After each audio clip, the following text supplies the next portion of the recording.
If you need coins, go check out UT Coins for you down in the description, an instant automated coin delivery service. You're right guys, it's Capgun Tom here, and welcome to episode number 104 of the Path to Paris. Now, people have been asking me to show the leaderboard so they can see the stats for our Path to Paris club, and as you can see, we have match earnings of 458,000, transfer profit of 6.2 million coins, and then club value of 14 million, which obviously is quite low because we have no other players other than PSG players in our club.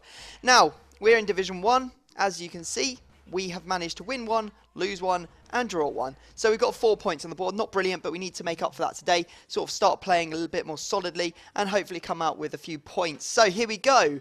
Let's dive in, go into our first game, see who we come up against. And our opponent is going to be using a 4-1-2-1-2 BPL side. He's got plenty of tots in there. He's got Sterling, Coleman, Matic, Cahill, and Azpilicueta as well. He's got the informed Koscielny. Then what's strange is he's obviously got a lot of coins, but he's gone for the non-upgraded Sturridge, Suarez, and Hazard. So very interesting choices that he's made there. Now, we managed to make a absolute blinding start to the game when we scored with Menez. Really good shot from him.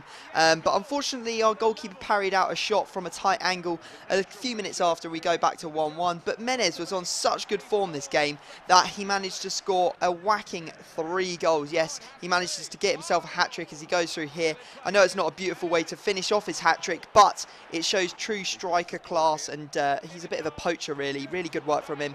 We did like to make the game tight towards the end, make it a bit nervous, but fortunately for us, we did hang on, and we did take down a 3-2 result. Obviously, Menez being man of the match because he took down that hat-trick. What a lad. Anyway, you see there we get the points on the board, and that's all we really care about. Here's the stats.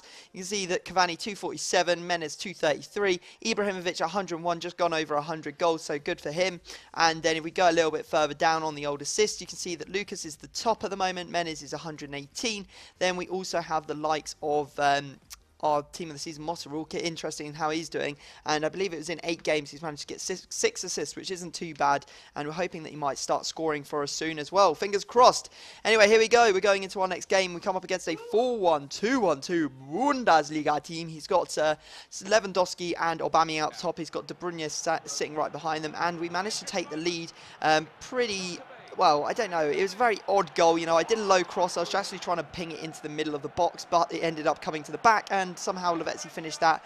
Unfortunately for me, my celebrations were short-lived because he managed to equalise in the 35th minute, and the game just went dead after that. You know how they sometimes just end up being a midfield battle, and that's exactly what that was. There weren't many chances for either of us, and to be honest, it probably deserved to be a 1-1 draw. So, that's points dropped, but what can you do? Now, we have gone away and done one heck of a trading session. It took me absolutely ages, so I hope you appreciate how long it takes to trade 2.2 million coins. We've still got 274k because I just couldn't face trading anymore. I'd been there for like 3 hours looking at the market, trying to pick up deals.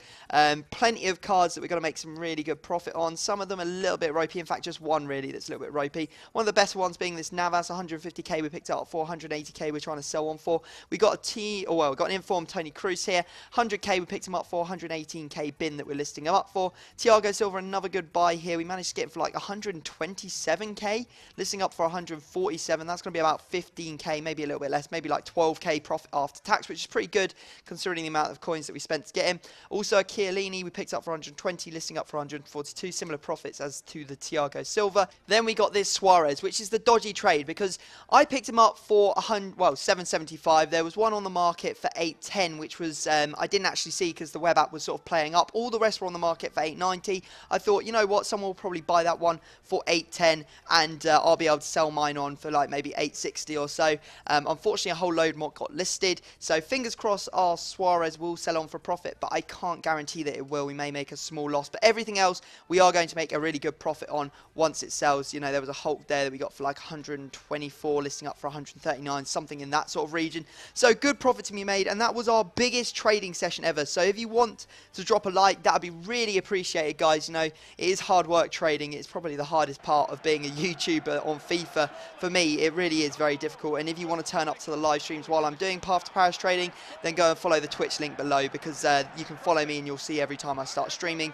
And yeah, it'll give me some confidence, or it'll give me the will to go go on, I guess, with the trading, because it does become a bit disheartening when you trade for maybe like an hour or so and get nothing, because it is very, very frustrating, especially when you've got that many coins. Now, as you can see, we are in our next game, and we are 2-1 up, but Menes managed to score an absolute fantastic goal there, making it 3-1. Lovely scoop turn, instantly hits it, and he manages to score. Then a bit of an easy goal as Ibrahimovic and David get in some sort of wrestling match in the box. Ibrahimovic comes off the winner, and we get another goal. And then Ibrahimovic managed to complete his hat-trick in the 90th minute with a really nice little sort of like volley. It was sort of on the ground. I don't really know what you call that. It was just bouncing as he hit it. And yeah, we managed to take down a 5-1 victory in what was actually quite a tight game. The guy had 2 legends in his team. He had Crespo, and I think it was Robbie Fowler as well up top. So an interesting team there. And we're going to dive into our final game of the episode. Hopefully we're going to finish this one off strong. We come up against a very strong looking team. It's got Team of the Season Luke Shaw in there. He's got Team of the Season De Gea, a whole bunch of other Team of the Seasons as well. And we managed to take the lead. And oh my God, Alex he can't even celebrate right. You saw him just like falling on the floor. He is an absolute mong. And then unfortunately we get AIDS by EA as our keeper ends up taking out Ibrahimovic, who was about to clear that ball. I thought, you know what, I deserve to go back into this game or be back in the lead after that bit of aid. So I decided to kick off Gitchim, and then, you know, karma just got the better of me because everything went wrong from that point on. Managed to score another goal from a corner, a goal from a header, and yeah, it just generally was not my day on this game. It just all went wrong, and you see there he scores again to make it 4-2. Did manage to get back into it. We crossed it into the back post. Lovely nod down to Lucas, who ends up not finessing that, but he hits that in with his left foot well to make it 4-3. And then, yeah, there you see wonder goal from Hazard, and the game ends 5-3. So we lose points there, which isn't brilliant, but we did have a hell of a trading session. I'm hoping to make at least 100k, maybe a little bit more in that trading session. Really does depend on how much Suarez goes for. So fingers crossed on that front. Guys, I hope you've enjoyed the episode. Make sure you drop the like, subscribe if you're new to the channel. But other than that, I'm going to have to leave it there, and I will see you all next time.